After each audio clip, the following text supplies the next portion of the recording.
This might be the most mined out island in history. This is Ichaboe Island. It's a small island in Namibia.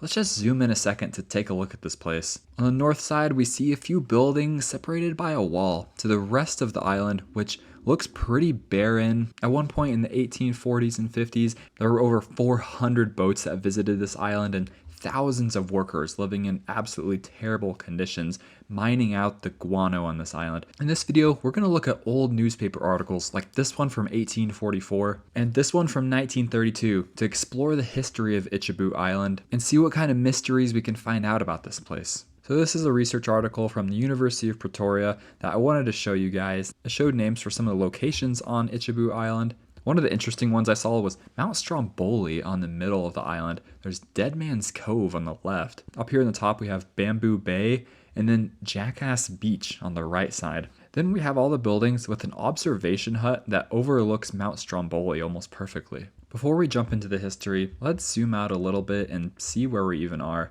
So Ichaboe Island is a very small island. It's off the coast of Namibia in a very dry part of the country. Here's the island again, and the closest town is pretty dang far. It's all the way down here in Lutteritz, which is not too big of a town. And Namibia doesn't have too many islands, but what islands they do have a very similar history to Ichaboe Island. Like this one right here, Penguin Island, has been completely mined. There's also this island, Mercury Island, and it's been completely mined out as well. And a very similar story to Possession Island. This entire region of Namibia and Africa in general is pretty dry on the western side, and it's a huge migration point for seabirds. In fact, on Ichaboe Island, there can be over 50,000 seabirds at any given time, just in that small island. And fun fact, at one point in 1975, it had the longest pigeon flight in the world. There was a pigeon released from a ship near Ichaboe Island, and it made it all the way up to England around 55 days later. Anyways, let's get right into the history about Ichaboe Island. Before the 1830s, this island was mainly used for sealing. No one really got on top of the island. There wasn't really anything useful for them there.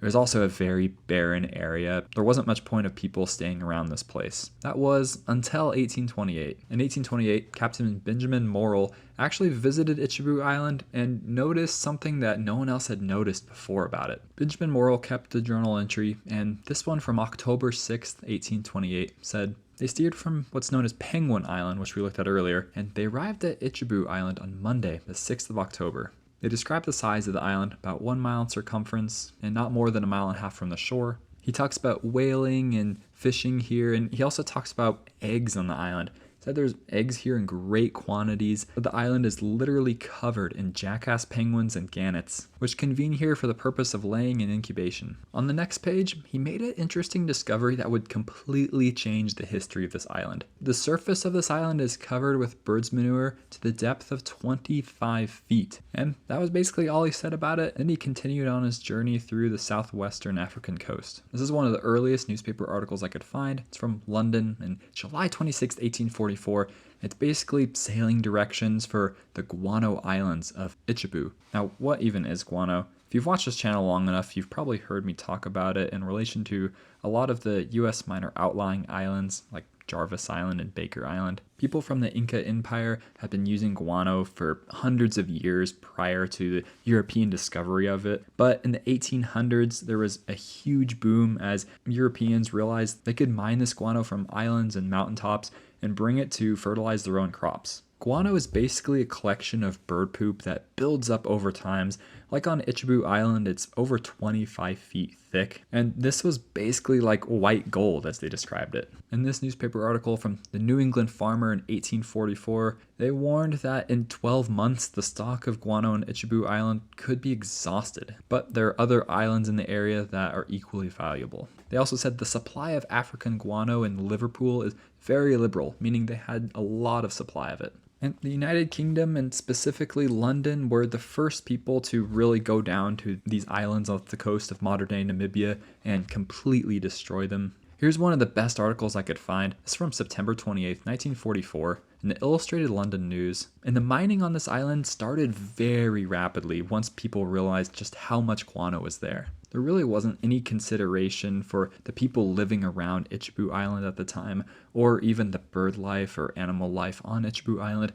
it was pretty much just a place for people to go get guano. They say the trade in guano, which has been lately open to the coast of Africa, has not only raised high hopes as to its beneficial effects in improving agriculture by affording an abundance of the richest manure. They noted that the Inca people had strict laws where you couldn't kill any of the seafowls from which the guano was built up on, but on the coast of Africa, none of these laws existed. It was pretty much a free-for-all. Already in 1844, there was already 6,670 tons of guano delivered to Liverpool. But things weren't just smooth sailing down there. They say, we learned from a letter dated July 6, 1844, that the whole island was in a state of mutiny and that a vessel had been dispatched to the Cape for a ship of war to save bloodshed and to protect the immense property afloat here. I mean, this was the first year here, and they had already noted that 2 vessels had been wrecked. Several more had lost their anchors and obliged to go to sea without them. They had been out in sea for 10 days. They had no account of them. He fears that they are no more. They have already had 4 funerals from accidents, such as boats capsizing, and there are around 3,000 men on this tiny island. Last Wednesday, all the masters had to form themselves into a body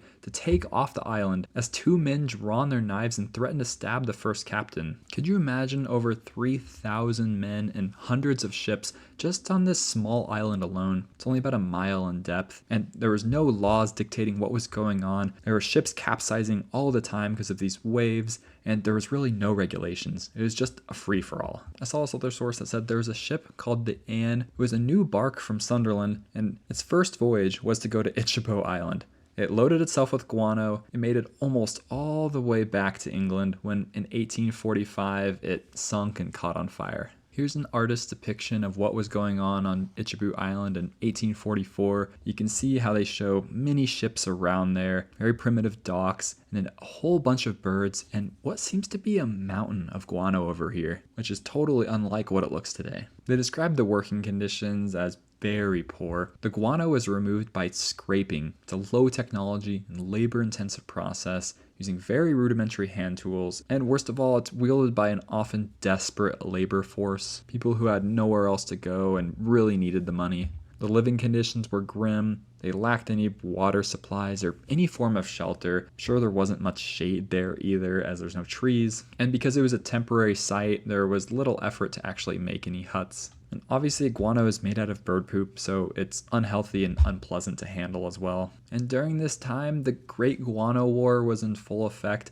It wasn't necessarily one war between one country or another, but a bunch of different companies and countries were fighting against each other to get as much guano as they could off these islands. And this island had some of the most extreme environmental degradation ever. And you can read what they say at the end. On a slightly positive note, this is what the guano looks like under a microscope. It's way cooler than I ever thought. I had no idea it looked like this. This is one of the darkest parts about Ichaboe's history. This is from the Caledonian in Edinburgh in 1845. And over here they mention Ichaboe Island. And this part is even darker than before. They mention that in July of the last year, there were outrages committed upon the natives of the mainland in the area. They rushed into the villages, shooting at the natives of the area, and they all fled in all directions. They also took possession of their housing and robbed them of all of their equipment. It gets even worse after this. I'll let you read it if you want to, but this was definitely the darkest moment in Ichaboe's history. On the island, there was drunkenness, sickness, scurvy caused by the poor diet, regular accidents from the sides of pits collapsing, or hazardous nature of loading onto boats. There was regularly violence on the island, and what we just talked about in the article before below. This wasn't the end of Britain's reign on Ichaboe Island. In 1861, they actually annexed the place. But at this point, a lot of the guano had started to run out, and there wasn't near as much need for guano itself as a fertilizer or for gunpowder, as other more synthetic ways were being figured out at this point. I found this from a fun facts section in a Greenville, South Carolina newspaper from 1939. It says that 300,000 tons of guano worth $10 million were taken from Ichaboe Island in only 14 months.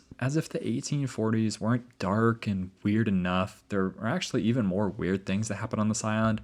I found this article from England in June 29th, 1930, and there's a section that they describe Ichaboe Island. They say there's an Italian who has lived there for 28 years. He's known as Mr. and he's known among all of the islands. He's dressed in an old blue jersey and leather jerkin. They say he is the king of the island and its 6 million gannets. Here's a great article from 1996. And you can see what the island looks like. This is probably what that Italian man had been living on, with all of these birds and really no shade. So I'm not sure how he was doing it or what he was doing there, but interesting nonetheless. Here's another newspaper article all about that Italian man who's living there, with some pictures on the left side. You can see just how many birds are there. I guess he did have a hut to live in. I mean, the place is just completely covered with them, and there's really nowhere else to walk without walking with birds. So this article does say a little bit more about why he's there. They say he works for the Guano Islands Department. They say governor of Gannett City and the chief seal hunter to the Union of South Africa. I couldn't really find too much more information about this guy, so if any of you guys know, please let me know down in the comments. And then something else weird. From 1954, there's an article in the Liverpool Echo. Ichaboe Island was the island of mummies. This has been something that wasn't really mentioned in any of the other articles from previously. They started out with saying men never die natural deaths on Ichaboe Island. Of the 400 men buried on the island, not one died a natural death. All were either murdered or killed accidentally. All are natural mummies, their bodies perfectly preserved. They mentioned that Jones landed on the island on June 21st, 1861, when he annexed the island on behalf of Her Britannic Majesty, holding the Union flag planted right on the Guano. There are over 352 men and 1 woman buried there. In reading the article, it seems like most of these people were casualties of the Guano rush from 1843 all the way up to 1860, and the annexation was taken in place in order to restore some control over the island and some laws. But when he went there, he also found some mummies that were perfectly preserved and looked exactly the same as the day that they were interred. Just when I thought this story couldn't get any weirder, creepy, or dark, they actually sold some of these mummies to Alexandria for about £1,000. They also talk about the 1918-1919 influenza epidemic, and whenever that was raging through the world, not a single person on Ichaboe Island got as much as the cold. And a 79-year-old professor wanted to live there so he could live to 100 years old. He's living there for 8 years and had not coughed once up to that point. So from 1921 to 1944, Ichaboe Island remained under control by South Africa. But in 1994 until today, this island is actually part of Namibia. And there's more of a conservation focus today. There are still buildings left over on the top. Here's a picture of them here, which we might have looked at earlier, but the buildings seem to be in pretty good shape, although there doesn't seem to be a lot of activity going on up there. And the island is mostly for a bird habitat nowadays. That's the main history with Ichaboe Island. When I was first looking into this island, I thought it'd just be another Guano island like in the Pacific Ocean where people came, mined a little bit and left, but honestly, this story was way darker than I could have ever thought. This is the type of stuff that you don't really hear about too much, especially these small remote islands and the atrocities that were committed on them and around them. So hopefully you enjoyed me looking through a lot of these old newspaper articles and primary and secondary sources to discover the truth behind Ichaboe Island and what really went on there. I spent a lot of time researching these videos and making these, so if you made it this far, please consider subscribing or liking the video. It's free and you definitely don't have to, but I would appreciate it. And if you have any ideas for any future videos, leave them down in the comments. Thanks for watching.